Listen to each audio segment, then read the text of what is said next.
Okay guys, so today we're going to put this innovative Gunfighter Solutions, I guess this is called their Enhanced Duty Trigger, into this Glock 17.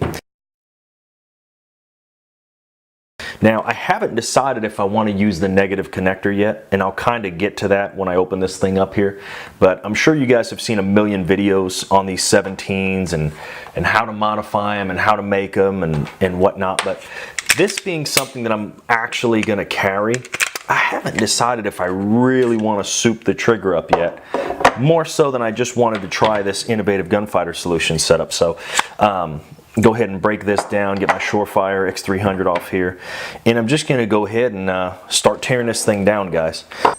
Usually your standard issue roll of tape works phenomenally well, as you can see. It works really well for what I'm doing.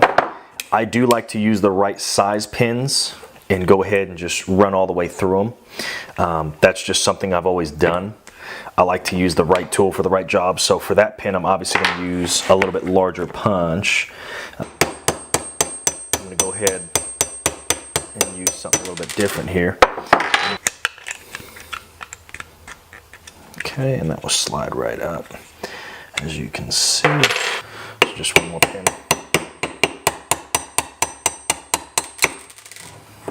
Okay. The other cool thing about using one of these is it literally acts as a stop or a tool area. So I like to put my stuff all back in the same area so that you don't lose any of the stuff you're working with here. And then, as you can see, we're going to gain access to all this and be able to pull all that out as one assembly. Let's open up our innovative Gunfighter Solutions. All right, guys, so to take off this connector here, you're going to kind of pull up and just lightly twist it, and that'll expose your trigger spring here. Okay, all right guys, and to go ahead and get this connector out, just take a little punch, something small, and you could just pop it out instantaneously. It's very easy to do. Okay guys, so very simple. We're going to put our minus connector in here, and you're going to notice that it's got a little bit of a gap when you put it in. That kind of all goes away when you hook up your trigger bar and get everything set up in there. So we'll go ahead and do that with that cruciform here in a moment. We'll get everything set up and on its way. Okay, and you'll see that nice little, I guess you'd call it form-fitting cruciform there. So now that I've got everything together as an assembly, I'm going to go ahead and I'm going to prop it back into the gun here. Okay. We're going to go ahead and put our locking block here. Okay, we're going to put that back into place.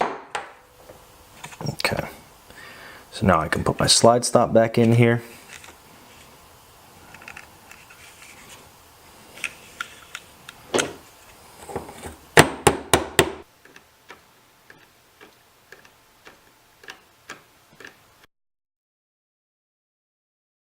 It definitely feels wider, okay? As you saw in the picture, it doesn't really come off wider than the factory Glock trigger. But what you notice is the difference between that feel of the rounded on one end and the rounded on other, you have none of that, okay? You have none of that with the innovative Gunfighter. It's just, you feel the whole trigger. It's probably the easiest trigger to get to the trigger and just have confidence that your finger's in the right spot. It's a Glock trigger bar. So you've got the same angle, you've got the same climb. It's not like the Zevs that are reshaped and recontoured. Okay? So you've got factory Glock, Zev, and factory Glock.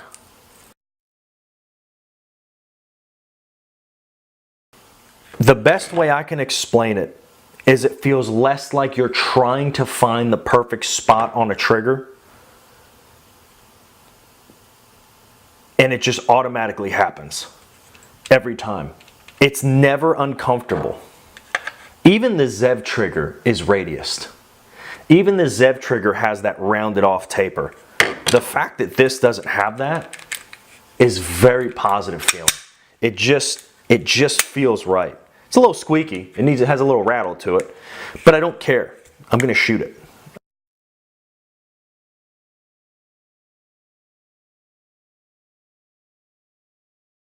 Okay guys, so after I went and put this trigger in between coming back up here to the top side view, I went ahead and put a 4.5 pound striker spring in this, okay, just to see the difference. And the difference that I'll tell you, okay, the difference I'll tell you is now with the 4.5 pound striker spring, okay, that wall is a little bit gone. On reset, it kicks back out still, but right about here is where that wall was, and now I can just kind of creep right through it. I can get to about where the wall was, but it's almost like that wall leans as soon as I get to it, okay? There's not that positivity of this is where you are. The second you push past this, it's going to take enough strength with your finger to go past that, and it's going to go bang. I don't get that same feeling on a 4.5 pound striker spring, okay? So that positivity that I had of I hit the wall and then boom. Now I feel like right there it would have went bang, but if you notice, right there I feel like it would have went bang before, but now I'm creeping, I'm creeping, now it goes bang, okay? Let me show you that one more time. Here's the wall. Right about there I feel like it would have already went bang because I would have overcome that, but instead I'm creeping. Now it's not bumpy, it's not gritty, it's not dirty feeling, but I feel like that really positive Glock feel to a trigger is gone, okay? So that being said, I'm going to put the factory one back in it, okay? And I'm going to see, and in case anybody hasn't done this, which there's a million videos, I'll talk and do it on camera because it's easy. You just push down on that black plunger right in front of your striker, and then you just push your cap off. Super easy to do. I don't think that anybody really ever agrees on a Glock trigger, okay? There's people that think that a Glock trigger should be mushy and spongy. There are people that think that a Glock trigger should be just an absolute brick wall and awkward to shoot. I'm kind of middle of the road. I don't mind there being little to no take up. I don't mind there being a wall. Some people do. But I don't like when it's mushy. I don't like when the trigger feels like I may or may not get past that wall and still have creep. I don't like that creep in the trigger, okay? I don't like that feeling that I don't know when it's going to actually go off. With this setup, with the 4.5 pound, I kind of gained that accidentally, okay? I gained that, I don't know when it's actually going to go off, which for a long distance rifle, for a bolt gun, you know, for a 1911 maybe, I don't want that in a Glock. I don't want that. I don't modify a trigger to get a slow, steady, you know, rearward creep. I modify a trigger because I want it to do what I want it to do, okay? Now, right there's my wall. It goes bang. See the difference, guys? I can still creep past it, but it's difficult. There's a little bit of creep. You see my finger shaking because I'm trying to pull and almost push at the same time to get to it. And it's almost gritty because normally I'd get to that wall and I'd break the shot, okay? I'd get to that wall, I'd break the shot. If you remember a few seconds ago, with that 4.5 pound striker spring, I didn't have that, okay? Now to me, a Glock should have that wall, okay? I like pulling the trigger, bang, letting it reset, bang, bang. I just like that on, off, on, off. I don't like that part throttle feel. I don't like that mushiness, okay? Yes, if I'm shooting at 50 yards, would this 4.5 pound striker spring maybe let me get off a little bit more accurate shot? Perhaps. There's probably a lot more factors, okay? Let's be realistic for a second. For a defensive situation, for a law enforcement situation, for a time is life situation of any kind, should I be shooting a handgun at 50 yards? Probably not. I should be A, trying to find a better place to hide, B, trying to find cover, trying to find concealment, C, I should be not engaging somebody at that distance. I should have a rifle at that point, okay? Now, obviously, I understand case-by-case scenario, different measures, different times. You'll have your keyboard armchair commandos that are gonna say, yeah, at 50 yards, you know, I'd hit a guy in the face, and this, that, and the other thing. We won't even get into that. At 50 yards, can you be accurate with this? I'm sure you can, okay?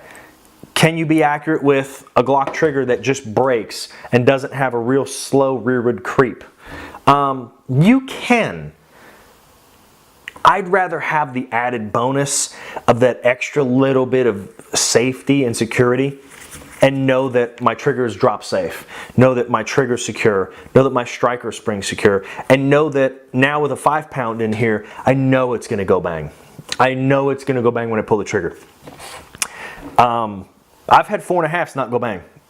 Most people say 4.5s are straight. I've had 4.5s not go bang in this ZEV. This one right here. This one's got a 5.5 in it now, because this is a carry gun. I know that sounds crazy to most people, but this one right here, here's my take up, bang, that's it. There's a wall. Here's my reset. It kicks out with authority, bang, that's it, okay? Now, 4-pound spring. Creepy, creepy, creepy, bang, okay? Reset. Doesn't kick out as hard. You notice there's a big difference in the sound, the audible sound you hear. Okay, let's do it one more time. Hear how soft that one sounded? Let's hear the audible click in this one. Hear how much more loud that is? That one's loud because it's got more ass behind it. I like that in a Glock trigger. So, that being said, all things the same, 5-pound Glock trigger or striker spring, maybe 5.5. I don't know what the factory one was. Put the 4.5 in it, didn't care for it. Does it feel good? Feels real good, but not good for what I'm after. You might be after something different. You might be after that different feel. So let's just talk about the trigger, okay? That's why we're here. IGFS. One, I have no affiliation. I don't know who they are. I don't know anything about them. I've never talked to them on the phone. I just happened to see this trigger, okay? I liked the fact that it was flat across the nose. I really did. Some triggers are semi-flat. Some triggers are full flat. Some triggers are rounded. What we're talking about here is what we already showed you, which is across the entire front of the trigger. Unlike the ZEV, it's flat.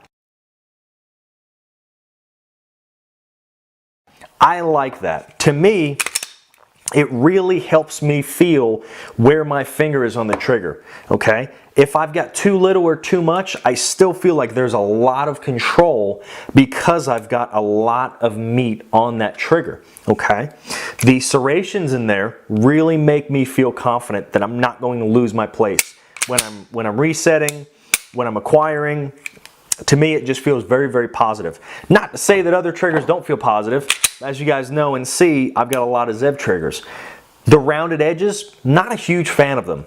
If there's one critique I can do on the ZEV triggers, it would be to not have the rounded edges and have something that has some sort of feedback or something that gives me any kind of positivity, okay? You ever work out at the gym?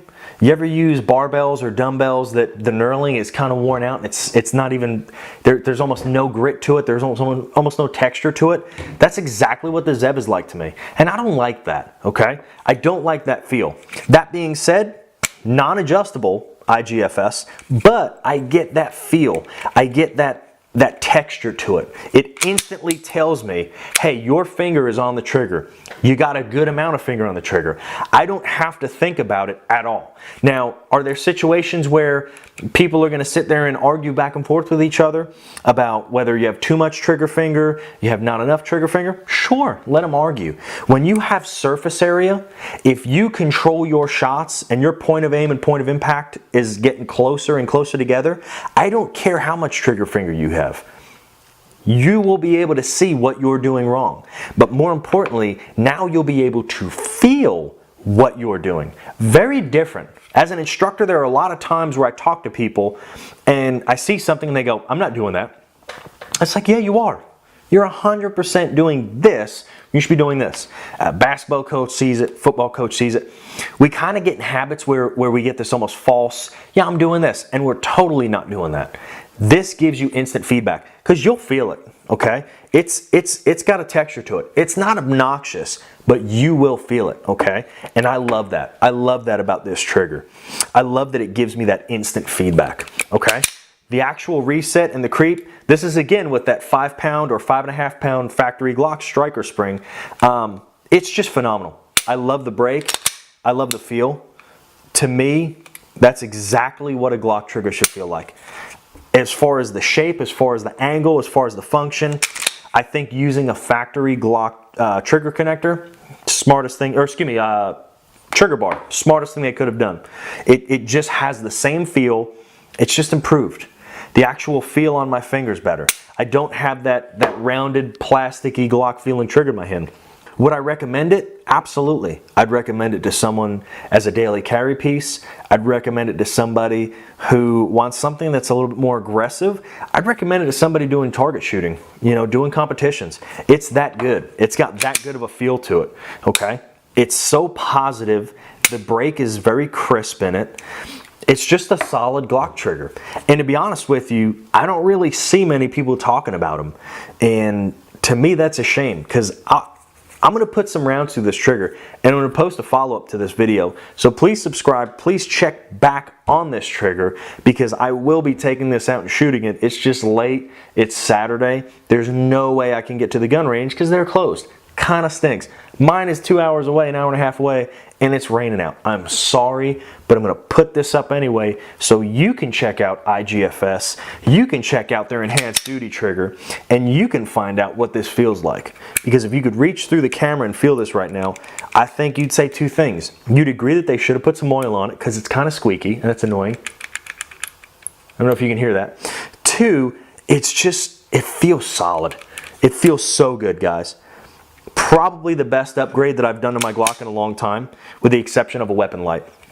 It just feels really good. And I mean, I'm surrounded by Zev triggers, guys. I'm surrounded by them. So I'm not knocking Zev, but let's be realistic.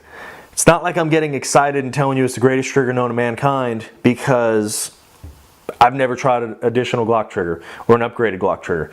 I'm telling you that this is a solid feeling trigger and that it's phenomenal because I've tried, or excuse me, felt agency triggers, I've tried salient triggers, I've tried Suarez triggers, tried Zev triggers, haven't done a switch yet, haven't done a statement, Jason Browse, keep dropping hints, I'm coming to you. I've tried a lot of triggers. None of them has actually excited me. I'm so anxious to shoot this trigger. It just feels different from every other Glock trigger. I don't know a better way to explain that. It's probably the width, it's probably the serrations, it's probably the positivity that I feel with it, but it's just very confidence inspiring. It really makes me feel like I can shoot better instantly with this trigger, not because of the reset, not because of the take up, not because of the way it breaks, but just the feel in my finger. Just the way my finger mates to this trigger. If there's anything that you want to see that I haven't covered as far as upgrades or any videos that you'd like me to make about what the Trijicon RMR is, why I run it, what sights I like to use or prefer, what trigger I actually like the most, anything at all. Obviously I like this new IGFS, but if you have any questions, comments, concerns, comment below, subscribe to the page, and tell us what you want to see. You have a question on what a 4.5 pound striker spring feels like versus a 5 pound or 5.5 pound. I'll make a video, we'll change it out, we'll go shoot, I'll shoot, you'll watch me shoot, and we'll do it. So any questions, comments, concerns that you guys have, I'm here to help. Go ahead and comment below, go ahead and subscribe, and be glad to help you guys out. Thank you guys so much.